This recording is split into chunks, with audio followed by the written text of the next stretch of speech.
Thanks, Tom. Thanks, Elise. Thanks to all of you for being here. There is an inescapable fact that all the American people know, everybody. It doesn't matter what political party you're in.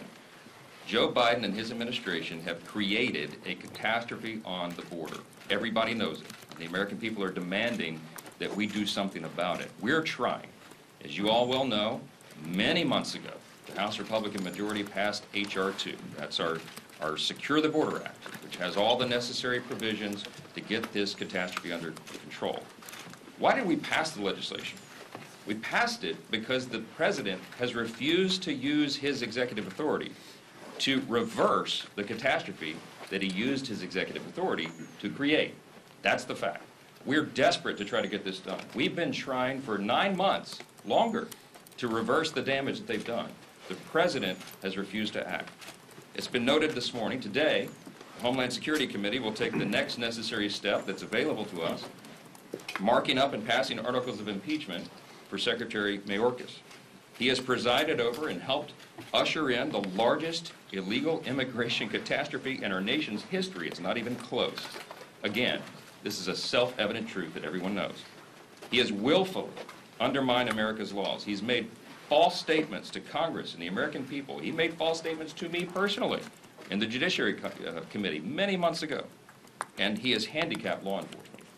Just last week, we received word that more than 302,000 illegal immigrants crossed our border in December alone. 302,000 in 1 month. It continues. But you know, that barely made headlines. Why? Because that's the new normal under Secretary Mayorkas' lack of leadership. And it is the result of a collection of deliberate policy choices by the Secretary and this administration. In fact, we've documented over 64 specific actions that the President and his administration have taken to undermine America's border security, starting within hours of President Biden's inauguration. Normally, presidents, as you know, use their first few days in office to set the tone for their entire term. He did that. On his first day, President Biden effectively dissolved our borders, and Secretary Mayorkas rolled out a welcome mat to millions and millions of illegal immigrants. And that's what we've seen for the past 3 years. It was just 4 months into his term as the Secretary of the Department of Homeland Security that Mr. Mayorkas appeared before us in the Judiciary Committee. And I told him on that day in a clip that many people have seen that he needed to prepare his resume because it became immediately apparent to us that he was not doing his job. In fact, he was undermining the very system that he was supposed to administer. Now the President, this is laughable. The President is trying to flip the script. He wants to try to blame House Republicans in some way for the national security and humanitarian catastrophes that he caused. I can't make a full judgment on the National Security Supplemental as the full details have not yet been released, but based on the news reports of this agreement that have been leaked, that Secretary Mayorkas, by the way, helped negotiate, it seems the new authority to shut down the border would kick in only after as many as 5,000 illegal crossings happen each day. Why? Why would we do that? Illegal immigration is illegal. It is against the law. Why would you tolerate 5,000 a day before you sought to suddenly enforce the law? That would be surrender. The goal should be 0 illegal crossings a day, not 5,000. And all the President's authority should be utilized at 0.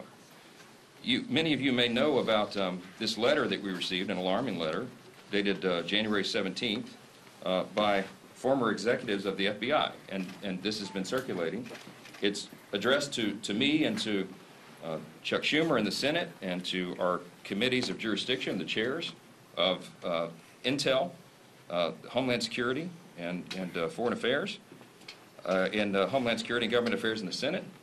And it begins, dear Mr. Speaker and Chairman leaders, as former senior executives of the Federal Bureau of Investigation with deep experience combating dangers to the nation, we write to express our concern about a current specific threat that may be one of the most pernicious ever to menace the United States.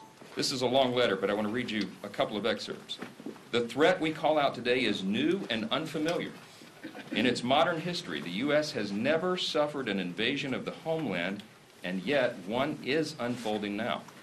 Military-aged men from across the globe, many from countries or regions not friendly to the United States, are landing in waves on our soil by the thousands. not by splashing ashore from a ship or parachuting from a plane, but rather by foot across a border that has been accurately advertised around the world as largely unprotected with ready access granted. It will be difficult to overstate the danger represented by the presence inside our borders of what is comparatively a multi-division army of young single adult males from hostile nations and regions whose background, intent, or allegiance is completely unknown. They include individuals encountered by border officials and then possibly released into the country, along with a shockingly high estimate of gotaways, meaning those who have entered and evaded apprehension. I'll read you just a few more lines.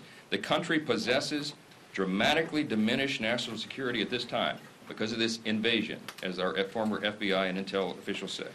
They said, we would be remiss not to call out this potentially grave threat in most direct terms. The warning lights are blinking. Any violation of the nation's immigration laws increases risk, but the surge in numbers of single military-aged males descending upon American cities and towns is alarming and perilous. Additionally, they are not from terror-linked regions. They are not just from terror-linked regions, but from China and Russia as well. Hostile adversaries of the U.S. with aspirations to devastate national infrastructure. Last line, I'll quote them. The country has been invaded, an invasion that will continue as long as the nation's enemies perceive it will be tolerated. And it's signed by all these former officials of the FBI and intelligence. Listen, this is not a game. We took 64 House Republicans down to Eagle Pass, to the epicenter, the Del Rio sector, South Texas, January 3rd. And we talked to the border officials there. We talked to the sheriffs who were given the impossible task of trying to patrol these areas that they have jurisdiction over. We talked to the state officials in Texas, and what they told us there is that at the Del Rio sector, by way of example, 60 to 70% of the people that cross there are single adult males within these ages, maybe 18 to 40. We saw this with our own two eyes. We talked to the people on the ground. We have an unmitigated crisis. The president can take executive authority immediately, and he's pretending as though he does not know that. It's outrageous. The American people are demanding action. We are going to deliver it in every way we possibly can, and we'll continue on that course. I'd be happy to take